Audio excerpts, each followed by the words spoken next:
OCO, welcome to Cherokee Days, Saturday, National Museum of the American Indian. My name is Robert Lewis. I'm a storyteller.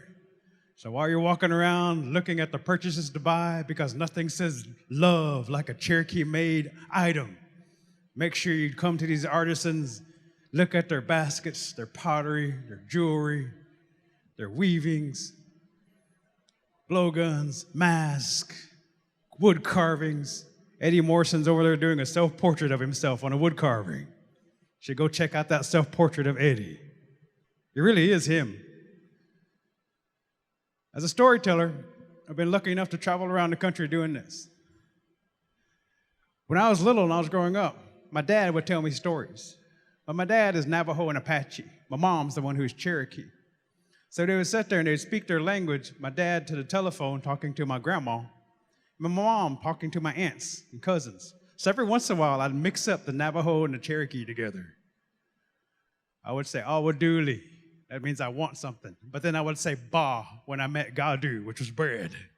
And my dad would know what I was wanting.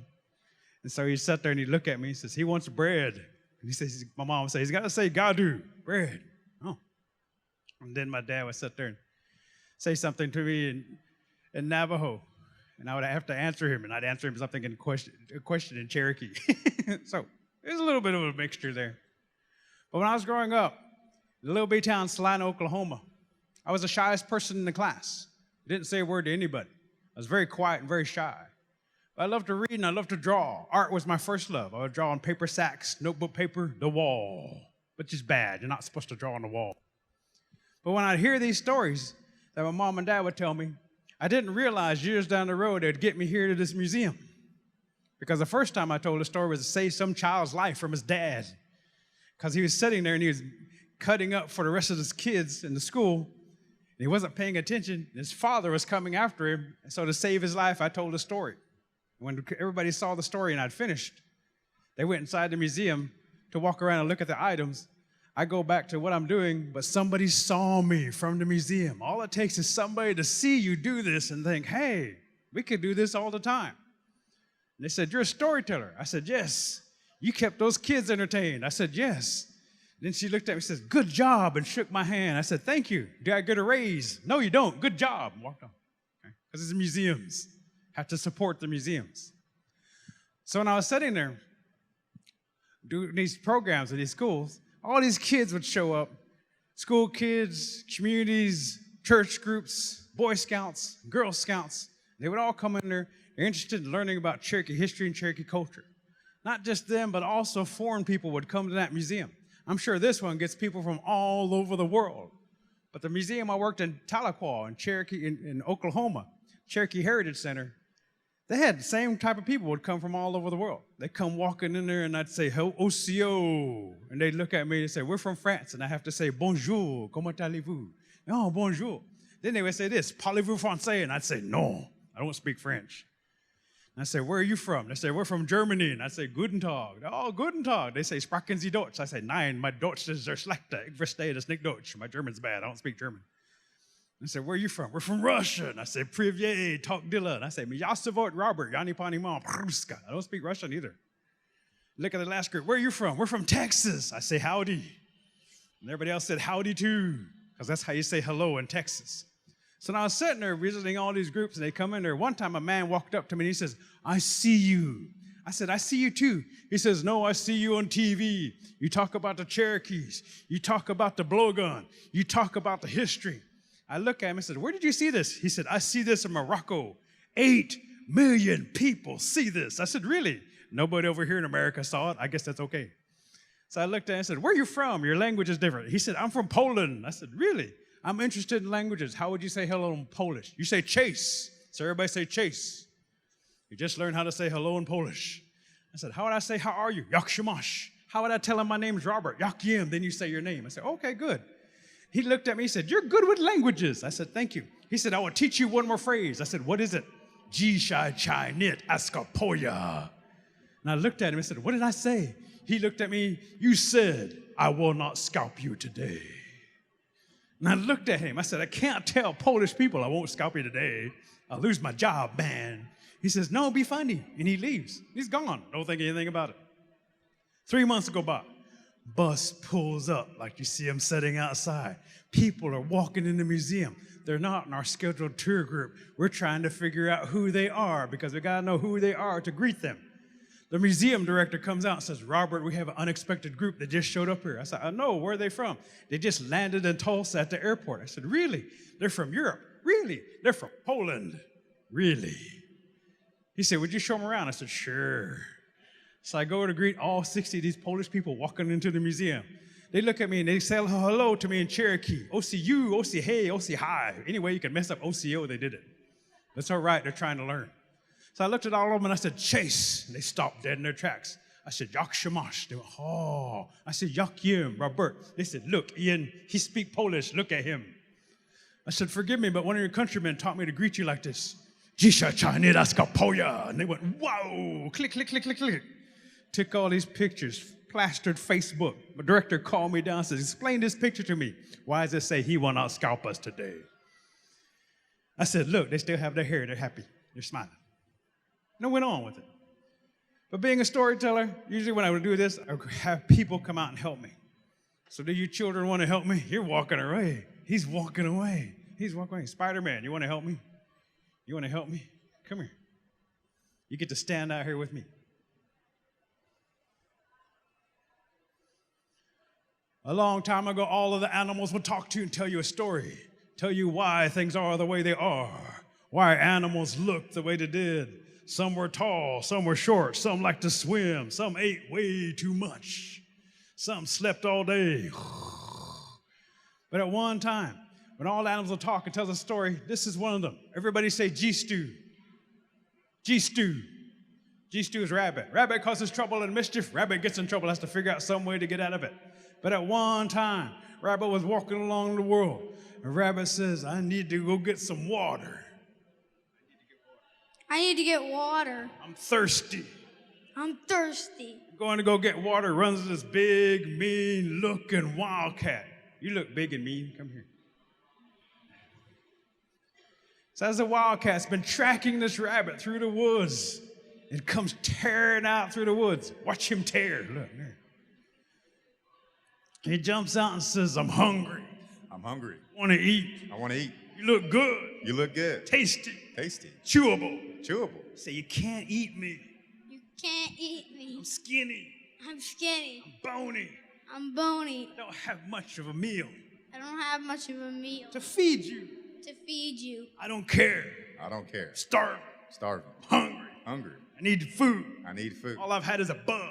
All I've had is a bug. I have bug legs in my teeth. I have bug legs in my teeth. If you don't have any food, If you don't have any food, you're going to die. you're going to die. So Rabbit begins to think really, really, really fast and says, wait, Wait, what about turkeys? what about turkeys? You like turkeys, don't you? You like turkeys, don't you? I love turkeys. I love turkeys. Can't catch any. I can't catch any. They're too fast, Too fast. too quick, Too quick. too smart. Too smart. He said, I'll help you catch a turkey I'll help you catch a turkey if you let me go. if you let me go. Is that a deal? Is that a deal? That's a deal. That's the deal. Don't trick me. Don't trick me. I'll catch you. I'll catch you. He said, don't worry. Don't worry. I have a plan. I have a plan. So they go out into the woods like this, and they go crawl up to the top of the hill. And they come over the top. Rabbit points and says, look at all them turkeys over there. Look at all them turkeys over there. I see them. I see them. They look delicious. They look delicious. I want one to eat. I want one to eat. Rabbit gets up and says, you can't run over there. You can't run over there. They'll trick you. They'll trick you. Fly away. They'll fly away. But I need some food. But I need some food. How am I going to get some food? How am I going to get some food? Rabbit turns and looks at him and says, watch me. Watch me. I'm going to show you how. I'm going to show you how. I need you to stand there. You stand there. Close your eyes. Close your eyes. Stick your tongue out. Stick your tongue out. Don't move Don't move till I say grab a turkey. till I say grab a turkey. Now we go get some turkeys. Come, Rabbit. So we come out here and get some turkeys. And so you say, turkeys, Turkeys! our enemy is gone. Our enemy is gone. Come see. Come see. So this brave turkey comes. Come, brave turkey back there. So bring over here. Come here, Rabbit. Come on, come on, come on.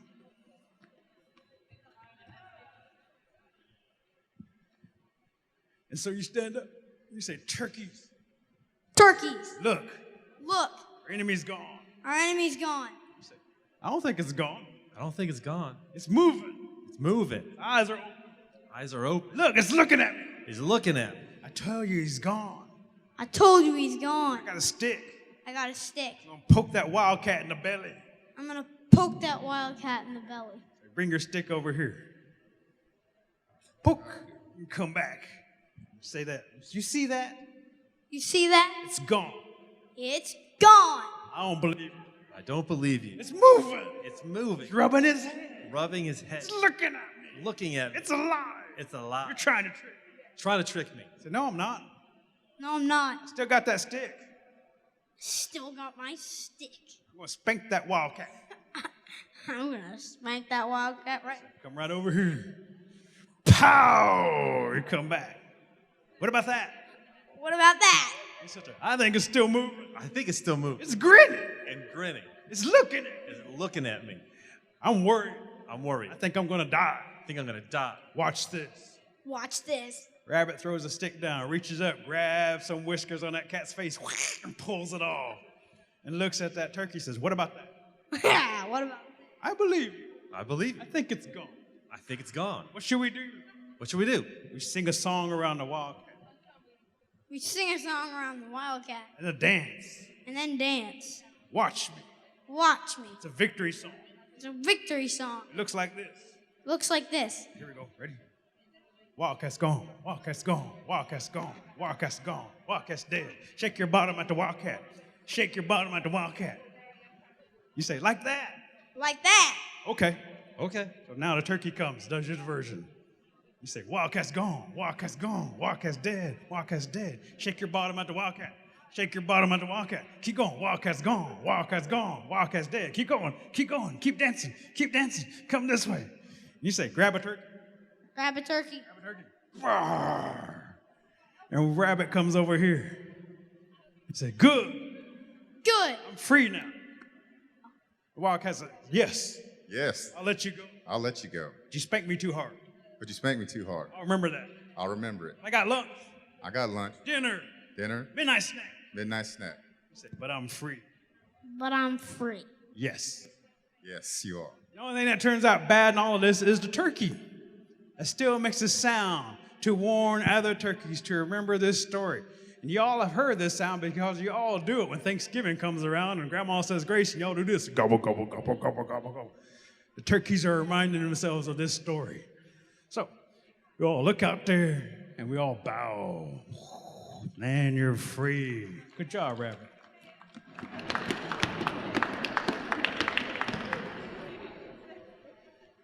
So we teach this children to our children. This is how we taught them a long time ago. This was your version of a school. You also had to learn how to survive out there in the wilderness. If you're lucky enough here in a second, after we get finished, Perry Van Buskirk, Cherokee National Treasure, is a bow maker. But Perry can do just about anything. He's sitting out there, teach those young kids how to shoot a blowgun.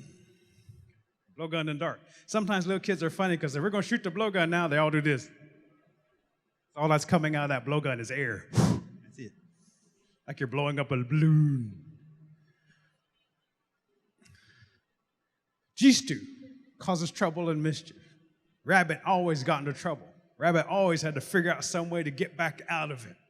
So when Rabbit would go in there and do things, I was told by a man named Chester Ossowy, Jigay's son. He's no longer with us. But Chester had told me this story. Now I'm going to share it with all of you.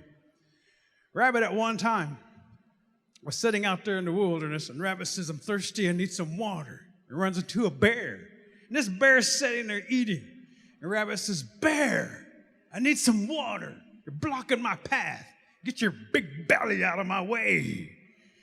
And Rabbit sits there and looks at that bear, and bear says, you're being rude. You stay right there. I'm eating. Don't bother me. So Rabbit waits for 1 whole hour and says, Bear, get your big feet out of my way. Let me through. I need some water. The bear says, no, I'm still eating and you're still being rude. You sit there. I'm not done. Eat some more. Rabbit waits again. Another whole hour goes by and says, Bear, please, I need some water. So bear says, fine, since you said please, I'll let you go get water. Bear steps off to the side. Rabbit says, finally, starts to walk on past that bear. Bear reaches out, grabs those ears on that rabbit, pulls up and shakes it in its face and says, don't cause any more trouble. Stop being rude. Throws that rabbit down and goes off into the woods. Rabbit dusts himself off, gets all cleaned up and says, bear was mean. Bear made me wait. Bear didn't care. Bear's too busy feeding his face. I'm going to teach Bear a lesson. Bear's asleep. I'm going to jump on his head. I'm going to push his face in the mud. I'm going to dance on his big belly. But then he'll get up and I'll die because Bear's huge. And I'm tiny. I'm small. I can't do anything. So while Rabbit's kicking at the ground, rocks, kicks a piece of river cane and it makes a hollow sound. Rabbit picks it up and looks through it, sees it's hollow, comes up with a game, puts a stick in there and blows on it, puts a rock in there and blows on it, puts a bug in there and blows on it, puts a feather in there and blows on it, and the feather hits a tree. Rabbit says, I need more feathers, but that one's too slimy with my spit. I need to make my own. So Rabbit gets some sticks off the ground and chews on them all. When gets them all chewed up, Rabbit says to her and says, I need something soft. What's soft? My fur's soft. If I take it off my head, I'll look like skunk. If I take it off my belly, everybody will laugh at me. I'll tear it off my bottom. I don't see my bottom. Pulls it off, ties it on the end of that stick and shoots it. And the first dart hits a tree. Rabbit says, I need more of those. Makes some more darts, but says, I can't take any more fur. I'll be bald back there. I'll freeze when I sit on the snow. And so Rabbit goes back into the woods, finds a thistle plant growing in the woods, has fluff on it like Rabbit's fur, gathers all that fluff, ties it on all those sticks, practices all day, goes out, finds that bear out there sleeping, takes the first shot at that bear, goes right past that bear, and bear wakes up and says, hey, something went by my ear. Must be my girlfriend whispering in my ear. Come here, baby. Come whisper in my ear some more. And while Bear's looking for his girlfriend, Rabbit takes the next dart, aims, goes right past that there Bear's ear. Bear says, hey, my girlfriend's throwing flowers at me. I better pick it up. So Bear goes to pick up the flowers like this. When Bear's bent over, Rabbit takes the next dart and aims. Pow! Hits that bear right in the bottom. Ah! Bear pulls out the dart and says, who shot me in the bottom? Somebody's gonna die. The whole forest goes quiet. Nobody wants a bear mad at you, except Rabbit's giggling off in the corner, laughing at how high that bear jumped. And when Bear hears that laughter, says, you're behind that bush. I'm gonna catch you. You're gonna die. Rabbit takes off. Everybody's seen a rabbit run. Rabbits run really fast, really hard. But bears run fast when they're mad, especially this one, who's really mad, who's chasing that there rabbit. But all he can see is a piece of river cane being taken through their brush and can't tell who's carrying it. And as he's running and getting closer and closer, Rabbit says, I'm gonna get caught, I'm gonna die. And then finds all these Cherokees cooking food. Got some hog meat, fried bread, got some beans, potatoes, I'm getting hungry, and sitting there cutting all this food ready. Rabbit comes running up, takes that last dart, aims right at their feet and shoots it. All the Cherokees say, hey. So every Cherokee in here say, hey, why are you shooting at us? And Rabbit says, I'm not. I brought you a present. Here, happy birthday, and then takes off. The Cherokees take that blowgun and dart. They realize it'd be a good hunting tool for their children. But when Bear comes tearing around the top of the woods and sees them and says, aha, one of you Cherokees shot me in the bottom, you're all gonna die. All those Cherokees take their bows and arrows out, point them at that bear. And Bear backs off into the woods saying, there's too many of you, but I'll get you one day. You got the blowgun, you got the dart, I find you, grr, you're gonna die. And Bear leaves. This is where we got our blowgun and dart. We still teach our children how to make our blowguns and darts. But this is also a true story. All storytellers' stories are true. And so, somebody asked me, how is this a true story? There's a bear out there trying to find a Cherokee. I said, yes, there is. Because if you happen to Google up NSU, there's a campus in Tahlequah called Northeastern State University. You put up NSU, black bear. 5 years ago, a black bear showed up on a campus in downtown Tahlequah. It'd be like a black bear coming here at the Smithsonian, walking around out here.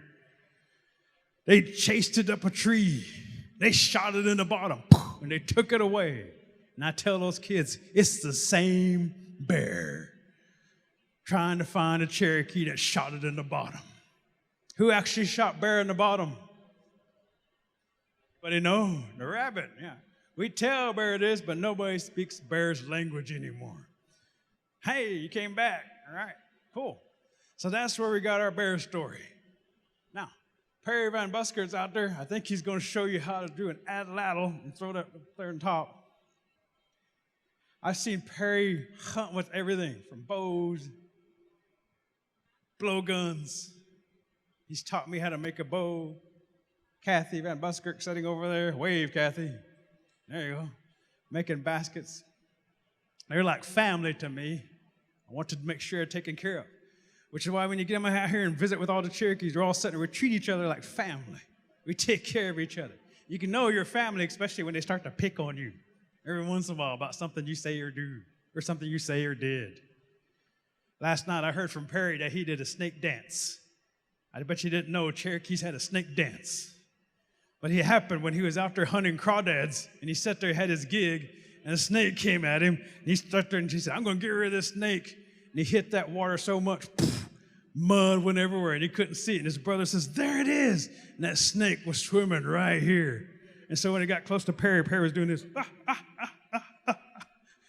And his brother started laughing and said, I didn't know the Cherokees had a snake dance. So if you see Cherokees dancing like this, that's a snake dance. All right. Do you want to come back out here? All right. Right here. Right here. Right here. Right here. Right there. Turn around so they can see you. All right. A long time ago, when all the animals gather together and tell stories, this is one of them. At one time, amongst the animals, eagle was sitting out there looking at all the other animals. And the eagle says, we need to have a feast. We need to have a feast. We must feed all the animals. We must feed all the animals. I'll let bear do that. I'll let bear do that. I will feed all the birds. I will feed all the birds. So the eagle flew out and gathered up all the birds. When all the birds came together, eagle looks at all of them and says, we're going to have a feast. We're going to have a feast. Hawk, bring your best meal. Hawk, bring your best meal. Sparrow, Sparrow, you gather the nuts. you gather the nuts. Robin, Robin, bring us some food. bring us some food. While they're sitting there getting ready for this feast, out of nowhere comes a bat. Flies and lands on a tree and hangs upside down. And the bat says, hey, Hey, I'm ready to eat. I'm ready to eat. And all the birds say, you're bad. You're fur all over you. You say, I know, I know, but I have wings. but I have wings. I can fly. I can fly. You ever see bear fly? You ever see bear fly? You see a possum fly? You see a possum fly? Pigs fly? Pigs fly. I can fly. I can fly. That means I'm a bird. That means I'm a bird. So all of the birds agree that the bat can fly. And the bat must be a bird. And so they feed that bat. And that bat begins to eat. And gets his little belly tight and round. You say, thank you. Thank you. And all the birds watched as that bat ate more than anybody. It kind of took off in the woods and flew away. A few days later, Bear's walking through the woods, and Bear says, we must have a feast. We must have a feast. We'll feed all the animals. We'll feed all the animals. Wolf, bring your best meal. Wolf, bring your best meal. Deer, Deer, I want squash. I want squash. I think I want Panther to bring us some turkeys. I think I want Panther to bring us some turkeys. So they gather all this food. While they're sitting there getting all this food and get ready to eat, here comes that bat again. Lands and says, I'm sorry. Sorry, I'm late. I'm late. I came for the feast. I came for the feast. So while they're sitting there, the bear says, You're a bird. You just flew out of the sky. You say, look at my fur. Look at my fur. Look at my ears. Look at my ear. Look at my teeth. Look at my teeth. You ever see a bird with fur? You ever see a bird with fur? Bird with teeth. Bird with teeth. Bird with ears. Bird with ears. I'm an animal. I'm an animal. I've come for the feast. I've come for the feast. And so all the animals agree. Well, he's got fur on him. He's got ears, big old ears. He's got teeth. I guess he's an animal. We must feed him. And so they give that bat some more food, and the bat eats. Swallows it all. Again, gets that belly nice, big, round, and fat, and flies off into the woods. All the animals meet a few days later. The bear and the eagle are talking. They're sitting there looking at each other and says, that was a good feast. The bird said, yes, it was. We had a good feast. Everybody came, even the bat. And bear says, wait a minute. That bat says it's an animal. And eagle says, no, it says it's a bird. Bear says, then that bat is lying to one of us. It shouldn't be lying. So they call up in the woods, bat, come down. And when bat lands, they ask the bat this question. Are you a bird or are you an animal? And the bat goes, That's a good question. That's a good question. I got fur. I got fur. I've got wings. I got wings. Hey, look over there. Hey, look over there. When all the animals and birds look, bat takes off into the woods and disappears up into a cave. And bear and eagle both says, you get to stay there then because you lied to us. It's not good to lie. If we see you out here in the daytime, we're going to catch you and we're going to eat you, which is why bat hunts in the evening now and hunts nothing but bugs. So we tell this story to remind our children, don't lie, because it's hard to remember your lies. They catch up with you. It's easier to remember the truth because you can always remember the truth. But if you lie, it eventually catches up with you. And so we bow. Round of applause from our rabbit and bat here. Whoa. Make sure you get a chance to visit with the Cherokee National Treasures that are out here. I consider them all treasures. They're spreading culture here. This is your chance. You ever want to learn something about a basket? They're sitting right here. About how to make a mask? They're sitting right here. They're on the floors up above as well. But get a chance to come here and visit with us. That's why we're here, for us to share our culture with you. Now, if you hang around here for a few more minutes, we should have Mr. Tommy Wildcat coming out here, do some flute playing for you. He may be up there eating eggs and bread, biscuits and gravy, but I don't know. But if you give food to Indians, they'll always come out and eat. That's one thing you say, commodity cheese. We'll all get in a big straight line. I'll stretch all the way out here from here to Congress. I kid you not. We had somebody out here selling commodity cheese. My name is Robert Lewis. Thank you all for coming out and enjoying a few stories. I'll be back later on. Hang around throughout the museum today. Hey, Tommy, come on up here. And as we come out here to the museum, you also get to see some dancing later on. Mr. Tommy Wildcat, Cherokee National flute player, coming up right now. Wado, and thank you.